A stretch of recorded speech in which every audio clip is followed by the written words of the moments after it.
I wanted to bring today's episode to the podcast talking all about POI, premature ovarian insufficiency. If you've gone to see your REI, so your reproductive endocrinologist and fertility specialist, maybe they've told you that donor eggs or PRP or maybe an aggressive or a mild IVF is your only option. It is imperative that you work on your health before doing fertility treatment because we see a lot of people that it doesn't work.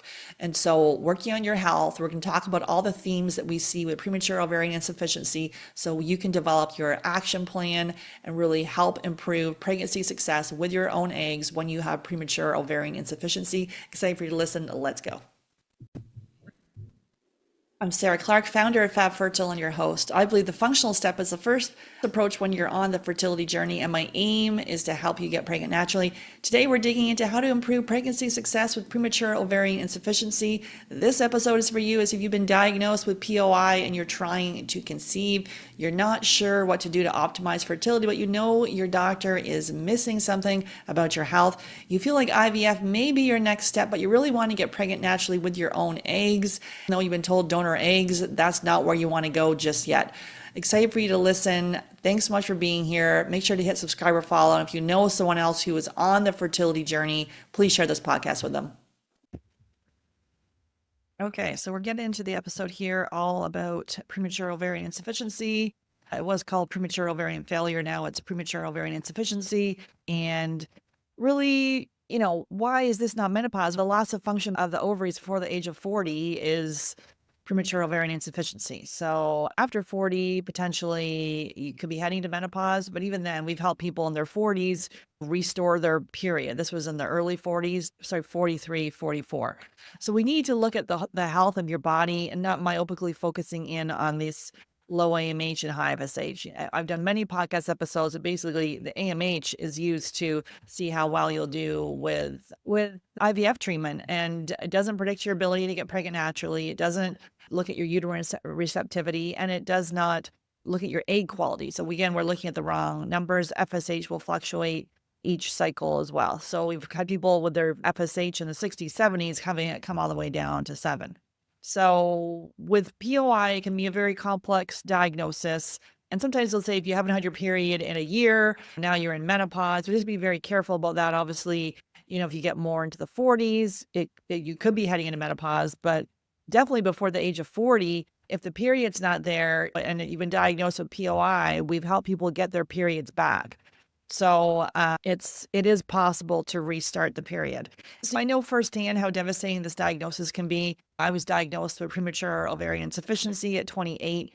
And so this is a complex diagnosis. People ask me all the time, hey, can you guarantee a baby? And this is what we specialize in here, but I don't want to ever sugarcoat anything or give anyone any false expectations. Obviously, if your AMH is below 0.03, that's low, but we've helped people at an age of 44 with an AMH of 0.02, get pregnant naturally. Again, the AMH is not a predictor of your ability to get pregnant naturally. And so I just want to be mindful about, I'm here to provide hope, but I also don't want to be, basically our role here is to work on your health. You get the diagnosis, you go to the IVF clinic, and they tell you the only option is donor eggs, or you've got to do an aggressive IVF because things are dwindling, or go to PRP to try to wake up the ovaries, and you go and do that, and that doesn't work. So we need to look at the mental, emotional component of this with well-meaning REI has told you, or your OBGYN has told you that you have premature ovarian insufficiency, and it can just lodge in our subconscious. It could just make you feel that there's no hope, there's nothing you can do, and you'll never have your own biological child. You'll never get pregnant. All these sort of catastrophizing thoughts start to go through, and then your body, starts getting in that fight or flight piece, and we can't even visualize a positive path forward. That's why in our Fab Fertile method, we do cutting edge lab testing, looking at food sensitivity testing, stool testing, looking at the DNA of the stool. We do genetic testing, different from the karyotyping testing you do at the fertility clinic, to really pinpoint diet and lifestyle changes that are right for your body. We look at your blood work, look at your biomarkers. We also look at your partner too. Women will say to me, but it's just me. I'm the one with the problem. Why does he have to be there? Well, if you're both working on your health. It is not just about you working on your health while he continues to eat his regular diet and continues on with his life, and you're making these changes. We've got to do it together. Most couples that I work with, he'll do whatever is needed to be done, gets his semen tested, makes the changes, changes his diet, looks at his sleep, all these things similar to you.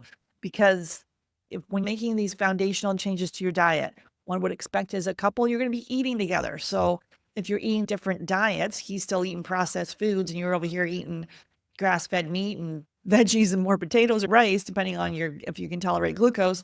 And he's over there saying, oh, I just want to go out and have some processed food. Like that's a mismatch, right? So we both want to eat whole foods, kick out the fast food, kick out the ultra processed food. And you want to do that together. And then also you want to work on your sleep together. If he's up till like 2 in the morning and you're going to bed at 10, we want to be working on our sleep together, optimizing our sleep.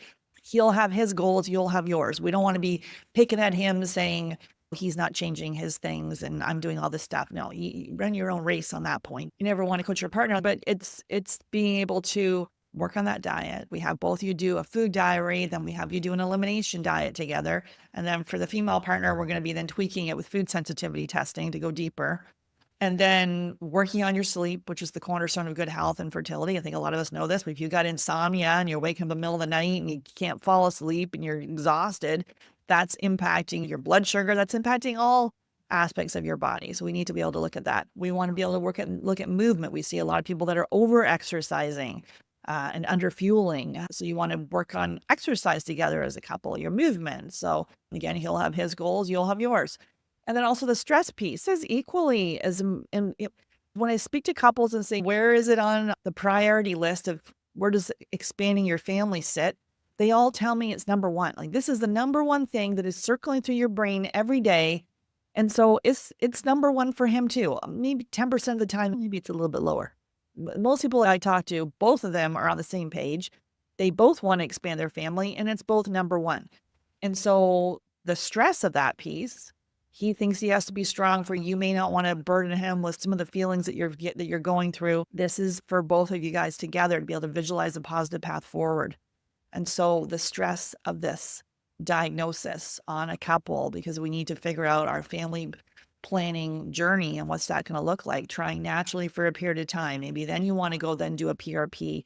Maybe at some point you do want to do donor eggs. We need to be able to be open to what's going to happen here and not be closed off that we want to have it a certain way, right? So I don't think anyone thought that when you're going through to have your family, you'd be hit with this diagnosis. So we need to be able to roll along with it and get someone to help you with it, right? Because it just the stress component, the stress on a marriage, on a relationship can be a lot. And so to honor where we are, that's why if someone is just diagnosed, typically we can help you. If you're just diagnosed, don't waste time. We can help you because I see people spending all kinds of money on IVF and doing expensive PRPs and circling around doing all this stuff that wastes time. We can help you, but I find people mentally are just not even open to looking at a functional medicine, functional nutrition approach at that time. Obviously, if that's you and you're listening to this and you're ready, give me a call. We can talk. But what I've seen is sometimes takes a little bit for people to process where they are, and then they're ready to start making changes. And that's why we do have that mindset component of this. It's not just us doing testing. It is the mindset piece to help you visualize a positive path forward, which is really key because especially when everyone around you could be getting pregnant and you just feel in a kind of a vulnerable situation and you're not quite sure what to do. It's overwhelming, right? There's all kinds of information out there. So it is to take a targeted approach, don't waste time, and start taking action. And we work with action-oriented people. So, because that's me, let's get shit done. Okay, so some common issues that we're seeing around premature ovarian insufficiency, we see, and I feel like I've been banging on about this, like what are we doing the podcast now for 7 years? 7 years.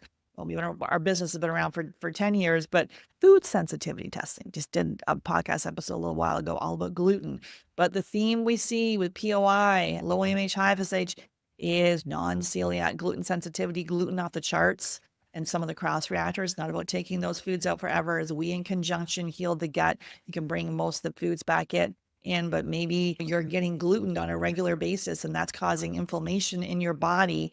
And that's why the follicles aren't growing. That's why the embryo is not implanting. That's why you're not ovulating. It's the food sensitivity. And this is not about beating ourselves up. We find this information out, we start making steps. We don't look back, we only look forward, and we start to, and we give ourselves some grace. We give ourselves some grace to be able to, it took me ages to find this side of things. When I found there's things we can actually do, I'm like, wow, okay, great, let's take action. So digging into that food sensitivity test, like we said, we do a 5-day food diary, we do an elimination diet for 10 days, then we do the food sensitivity testing so we can really fine tune the diet that's right for you in the short period of time, reducing inflammation and getting the reproductive system back online. We see gut infections. I've also done many podcast episodes all about the health of the gut microbiome, which is key for the health of the ovaries. We see people that have parasites, bacterial infections, fungal infections, H. pylori, so it lowers your stomach acid. People think they have high stomach acid, it's actually low. And then they're taking all these acid blockers, but you're not actually absorbing any of the nutrients. And then you're low on the nutrients that are needed for your reproductive health. And so if you've got an infection in there, you can eat the most pristine, beautiful diet, but you can't outrun the infection. You've got to work on that piece. And then that mineral imbalance, like we said, we see people that they're low on their nutrients and their minerals just because they're not absorbing things. And maybe because of chronic stress that we see, maybe you were on the pill, maybe your hormones were off in your 20s, irregular cycles, maybe you had some acne, maybe you take Accutane. I see that a lot too. It's like an atomic bomb going off in the body, just destroying all the good and the bacteria. And then you need to work on the gut repair. Then the birth control pill can then predispose you to food sensitivities and gut infections.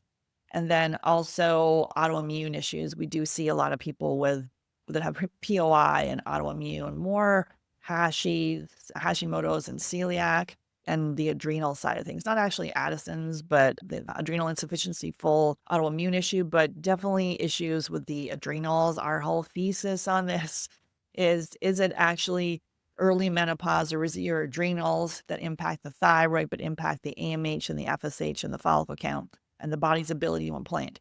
And so has the chronic stress you've been under, and we work with a lot of people that are helping others. So teachers, nurses, doctors, therapists, people in helping professions. And then we've kind of exhausted ourselves by the constant inlay of people coming and demanding of our time. And sometimes it's not what happened this year, but it's what happened a couple years before. And then the body now is sort of tilted the wrong way. We need to bring things back online. So with that chronic stress you've been under, so we do adrenal testing too to see, you can see in black and white. Maybe it's just, flat line. Your cortisol is supposed to go up in the morning and then come down at night. Maybe that's just not rising properly because there's no gas left in the tank. And then we need to nourish the adrenals, bring everything back online, get yourself back in shape there. Help you set the boundaries. You don't need to say yes and attend every meeting. You don't need to I get teachers taking calls from parents at 10 at night. No, you don't need to do that. So, and same with nurses too, 12-hour, you're doing this night shift and things like that. So it's not about quitting our jobs. It's about looking where in our job can we make some changes. Is it time for us to have the conversation with our boss about what we're going through and how we need to prioritize? And we're prioritizing our health at this stage, bringing joy in now, making yourself happy now, not when the baby comes. Looking at that now. So those are some of the themes. We do see a big one with the autoimmune issues. There's some studies here that have come out and said that in POI cases, this is an interesting percentage, but anywhere from 4 to 50% of the cases, actually there was an autoimmune disease in there. And it says, and then a lot of this actually is overactive thyroid glands. They said the risks vary from nearly double for overactive thyroid glands and rheumatoid arthritis to nearly 26 times for other autoimmune diseases. And we do see people with premature ovarian insufficiency and autoimmune disease, typically more the Hashimoto's we see alongside the POI. But it is to be able to, and we're not diagnosing here, but something could be missed. And we're just focusing in on the AMH and FSH and forgot the rest of the body. Obviously for POI too, you want to rule out Fragile X and Turner syndrome, but the people that we work with don't have these genetic conditions. And just some of those nutrient deficiencies. So we do see vitamin D that is low. I've done some podcast episodes on vitamin D. There are studies that link low vitamin D with low AMH. So we like the vitamin D between 60 to 80. A lot of times it's conventional medicine. Anything over 30 is good, but that's still very low. We see low vitamin C, which could be if there's any kind of stress, low magnesium, low zinc, selenium. And then also we talked about the gut microbiome. We also, before you go and do any kind of transfer, so if you are in an IVF situation, you need to work on the health of the gut microbiome, reduce the food sensitivities. And then we also do vaginal microbiome testing. We don't do that at the very beginning. It's too much. When you work on the gut microbiome, then you do the vaginal microbiome testing. And so maybe it's a hostile environment. Basically, anyone on the fertility journey, if you're on the fertility journey, if you had pregnancy loss, but definitely if you experience UTIs or bacterial vaginosis, thrush, anything going on there, infections, we have got to work on the vaginal microbiome. We don't mess around. And in our protocols, it's some simple protocols to really restore all the good bacteria. And before you do the transfer, you want to make sure that's the best possible shape. And before you start trying naturally too. So and then also looking at the oral microbiome too. Maybe you've got receding gums, or you've got gingivitis, or you got all these cavities because the body is taking all the nutrients out of your body, because maybe you do have non-celiac gluten sensitivity. You're like, why do I always get cavities? And so the oral microbiome, making sure maybe you got a white coating on your tongue. So like the oral microbiome is key as well. So we do testing. Is there not the testing we start with is the food sensitivity testing, the stool testing, looking at the DNA of the stool, and the genetic testing, different from what you do at the fertility clinic. This is epigenetics. So what are the specific diet, lifestyle, and supplement recommendations to support those gene variants? And so it becomes a very personalized approach. And so like we said, for POI, the typical recommendation right off the bat is usually donor eggs. They're like, oh, you've got, your AMH is too low and your FSH is too high. You had better go to donor eggs. That's all they have on their toolkit, right? They have in their toolkit is medication and surgeries. They don't have an REI, or a conventionally trained doctor they receive little more than 1 week of nutrition training in medical school. They don't have the diet and lifestyle recommendations in their toolkit. They train to cut and prescribe. And many medical schools are funded by Big Pharma. So if you gone and asked your REI, hey, does diet and lifestyle changes matter? You just asked the wrong person. We need to get a team. We don't want to exclude the REI, but they'll say, oh, make sure this person doesn't take advantage of you. You're in a vulnerable spot. Well, what do you think they're doing? I see people doing 20 IVFs. Is that not taking advantage of someone with not looking at their health? Your health is the cornerstone of the health of your child, your children's children. The elephant in the room here, low-hanging fruit. If you got a glucose issue, you're on thyroid medication, you've got insomnia and mood swings, you're exhausted, you've had chronic stress, haven't slept for the last few years because you're dealing with insomnia. Those are huge clues, and we need to be able to dig deeper. So it's not that someone comes in with POI and we're like, wow, you've got perfect health. There's nothing else for us to look at. That has never been the case. You may come in and, like me, back then in the day, I still would have said I had excellent health. The people we work with, they're not dragging their butt around. They're functioning members of society, but they're not at optimal health. They're getting by, and they've got some of these symptoms that can be common but not normal. And so we need to dig deeper and look at all those little symptoms and not give a cream for it, give a prescription for it, or do a surgery for it. Sometimes that could be necessary, but diet and lifestyle changes, a lot of the times you can prevent some of these things, being on medication for the rest of your life. And then also, if you're dealing with some of the symptoms from hot flashes, if you're dealing with insomnia, if you've got night sweats, if you've got mood swings, sometimes a bioidentical can be helpful, right? So bringing in a progesterone cream, maybe looking at a bioidentical estrogen and progesterone can be helpful. It by itself is a Band-Aid approach. We need to make the targeted diet and lifestyle changes along with it, but sometimes it can just help our symptoms, just help us feel better while we start to make those targeted diet and lifestyle changes. So bringing in identicals, you want to make sure it's not synthetic biohormones that can have not good effect on the body. You want to make sure that they are bioidentical, and then it can really help with your libido, your mood regulation, your sleep, the brain fog, the energy, all these pieces. When we maybe just bringing in some progesterone cream can help you from going down a whole anxiety, catastrophizing side of things. So yes, bioidentical hormones from a compounding pharmacy can be part of your solution. And the idea is to kind of wean off of them and then bring the period back and get things back in order. Potentially, you could still stay on the progesterone cream though, but this is all very personalized. We don't just like throw a bioidentical hormone at it and take some DHEA because your doctor is going to say, hey, take DHEA. No one's even measured the DHEA. So we don't normally start with that piece. But we're looking at, as I say, we have a team. I've got an OBGYN with a functional medicine background, functional nutrition practitioners, fertility mindset coaches, really looking at your testing, looking at your biomarkers and making informed decisions for you. Because otherwise you could say, oh, I did the DHEA, then it gave me acne and gave me greasy skin and greasy hair and it didn't work. And so I went off of it. Or you took it, maybe your levels were sky high and didn't notice anything. But maybe it was just the wrong approach for you, right? That's the standard of care. If you've got the low AMH, high FSH, they say take DHEA. But so the bioidenticals can be part of the solution, but we've got to make the diet and lifestyle changes along with it. It can just really help. The bioidenticals can really help with moods. A lot of the times, if you're dealing with these severe hot flashes and night sweats, they also might put you on the pill, which then the pill can predispose you to gut infections and food sensitivities. And impact the health of the gut microbiome. And then also you can't get pregnant on that. So, and we don't even know your cycle. So we want to regulate the cycle, bring the period back. And they're saying that birth controls pills are safe and effective. But if someone's had a stroke or just suffered blood clots, are they really safe and effective? I don't think so. They've been around for years. People keep taking them, but when is informed consent, as it has on the brochure there's a risk of these things. Why is this given to someone who's dealing with some of these hot flashes when a bioidentical hormone can be safe and effective and not having those risks?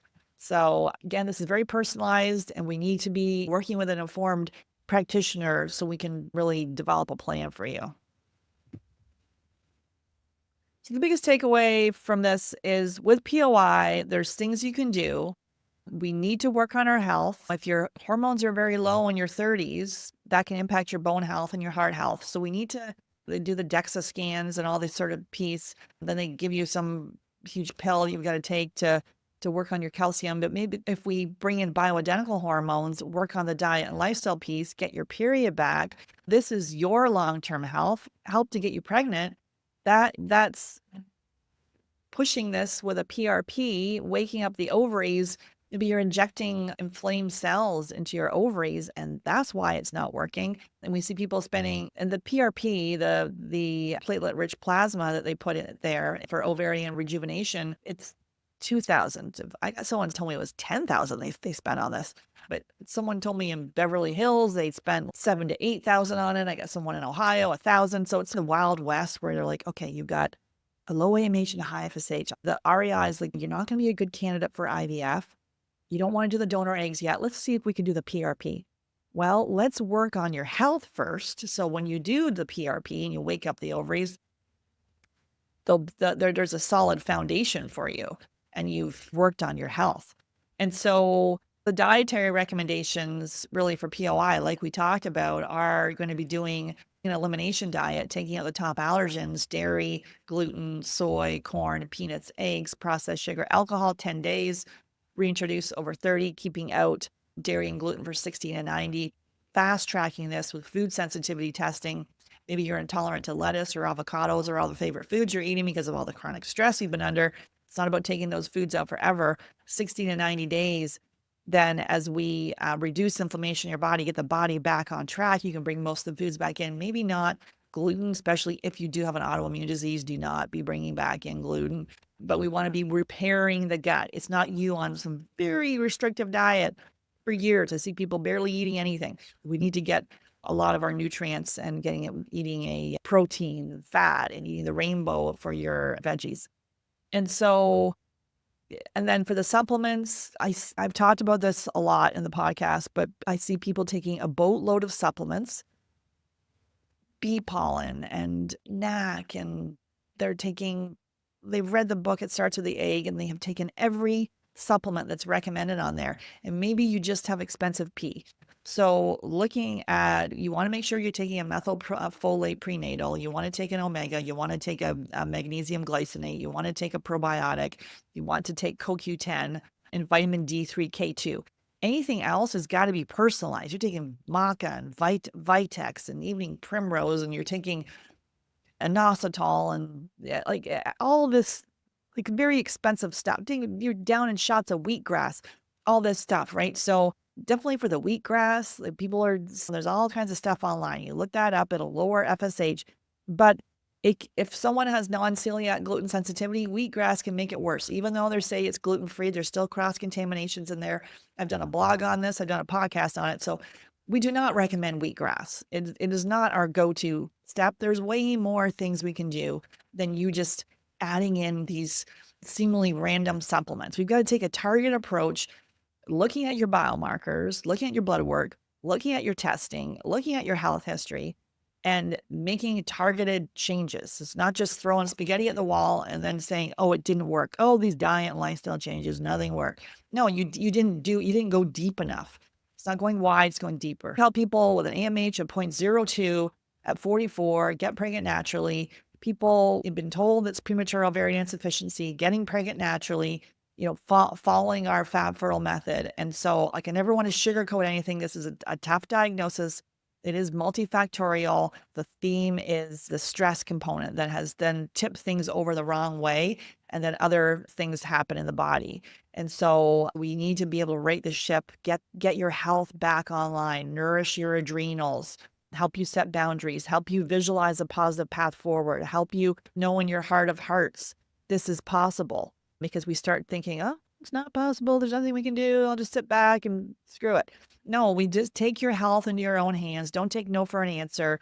Medical gaslighting is a real thing. They're not going to dig deeper and look at your health. They're going to tell you they're not even going to look at the rest of your health. They'll make sure you don't have the Turner syndrome and the Fragile X. They'll say you have a very low AMH.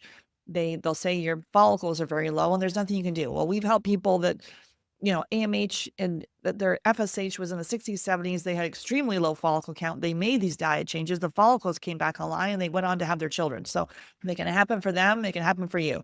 So like we said, we do that. We do functional lab testing. We can ship this in most countries in the world. We help you then implement these changes with targeted diet and lifestyle changes. And at the end of the program, you'll be happily pregnant. Or if you do need to go to IVF, we've had there are people who say it's a miracle. The REI said it's a miracle. All these, all of a sudden the follicles are back and, wow, everything looks great. Well, because we believe in miracles, but meet your miracle halfway. You've done the work. You've made the changes. And that's why you've now got, prior to this, every retrieval was horrible. They weren't even making it. And then we go and make these changes and lo and behold, we're getting successful retrievals because we've, on a targeted approach. It takes a minimum of 90 days for the egg to renew itself and the life cycle of the sperm. So we've got to do this in tandem here. But in working on your health is key. Either you'll get pregnant naturally. If you do need to go to the clinic, you'll improve the chances of this working. We do help people that have decided, hey, you know what? It's donor egg time. And so you can't skip your health on that either, because I see people thinking they've chosen donor eggs and that still doesn't work. So we specialize in tough cases, low AMH, high FSH, premature ovarian insufficiency, diminished ovarian reserve. So definitely time to take action and be able to make some changes that can shift the needle, restore your period, get your health back in line, and take your fertility into your own hands. So if you wanted to book a call, you can click on the link in the show episodes or go to hello@fabfertile.ca and just say fertile, and we'll ask some questions about where you are on the journey, and then we can hop on a call and develop a plan for you. So hopefully this was helpful for you. Feel free to reach out and take care.